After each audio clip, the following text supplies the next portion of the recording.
no shame in our game. We had a little change of plans because of weather, so we decided to take advantage of the nice weather down here in Osaka and hit up this random park not too far from Universal.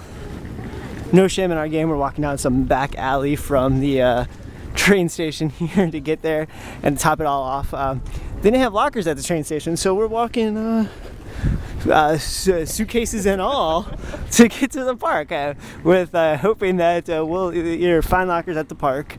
Most parks have lockers big enough for suitcases, or we're gonna bring them on the rides and platform.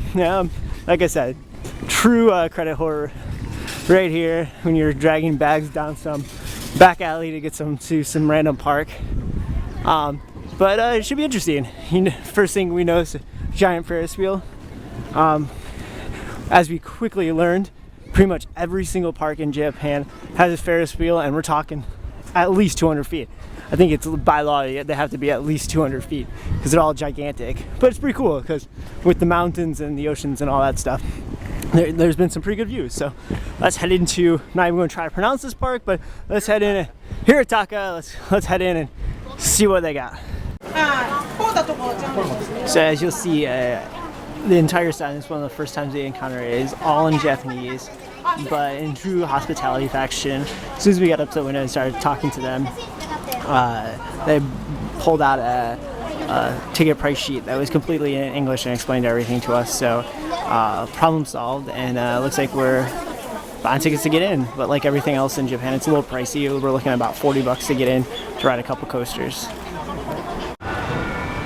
Well, the Japanese sure aren't humble, calling the coaster a fantastic coaster. They just assumed it would be fantastic. And I mean, definitely not a top 10 ride. But I will say they had bellman service as we are carrying our luggage around the park. We walked up to the platform and someone was more than willing to assist us with our luggage and put it on the unload platform. So props to them. Here's a little bit more quick glimpse of this small little kind of mine train coaster at the park. We're on some random dark ride that said beware of the clowns in the penguin room because it gets cold. So let's see what this is all about.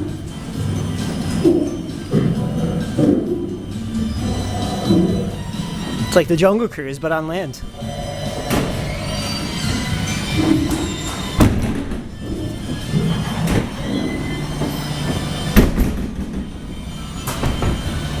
Oh, penguins, and it's a little chilly. What can I say? This ride's alright better than Antarctica. It's not even as cold, but it's better. We got closer to the penguins than we did on Antarctica.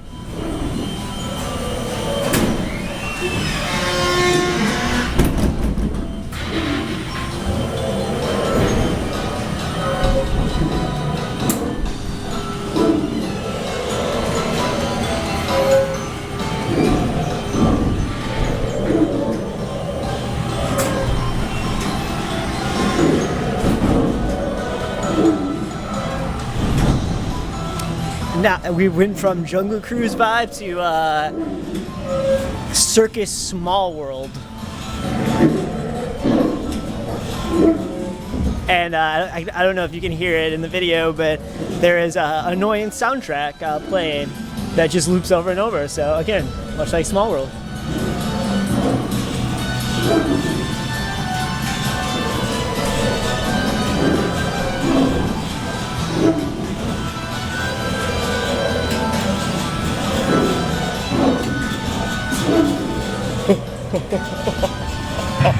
Well, that ain't pretty.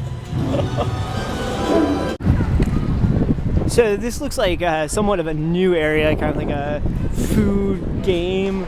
Looks like there might be a little dark ride over here area of the park. Looks really nice. I mean, for Japanese parks, I mean, not to generalize here and throw them all under the bus, but I mean, not a lot of them are in a great shape when it comes to theming or even just decor. So to kind of see, you know, nice rock work on the side of the buildings here. I know I'm getting really nerdy here about charm and stuff, but to see the rock work and the nice landscaping, kind of cool signs for some of these It definitely puts it on the topper tier of parks when it comes to landscaping and theming. So kind of cool little park here. Long line for food. Must be some great theme park food. Let's look at the menu. Nope, just a McDonald's. We're up here on the Ferris wheel. Great view of the traditional Japanese, I think the official word is called a jet coaster. You'll find these coasters all across Japan. We've mainly been sticking to the major parks, so we haven't seen many of them. But basically, it's a ride that looks like a looper. I mean, it has over-the-shoulder restraints and your typical Aero Vekoma style track, but just meanders around. You can see here it kind of meanders up and down the hillside. Surprisingly, it was a lot of fun. Kind of like a mine train. Doesn't not going to get on your top 10 list, but kind of fun to go around. We're on top of the Ferris wheel here. You got a great view, kind of off in the distance. The city just goes on and on. Way out there would be Osaka. We're about an hour north of Osaka, maybe half hour. Got an Intamin wooden coaster there, and no, it's not a El Toro style. It's back when Intamin would build crappy wooden roller coasters. And like a typical Intamin, it is currently closed. So can't say much on that. But overall, the park was really nice. It's I think what we both expected a Japanese park to be. Kind of well kept, nice landscaping, some quirky dark rides, and some kind of fun rides. So a nice little pit stop here. Definitely would recommend. It's literally right on the train line there. I think you can see a train going by in the distance, maybe there. Just the train line, just about a half hour from Universal. So fun little pit stop, and this would be a great Japanese kind of starter park. Kind of give you a little taste of what Japanese parks are, and in typical Japanese fashion, it even has a McDonald's.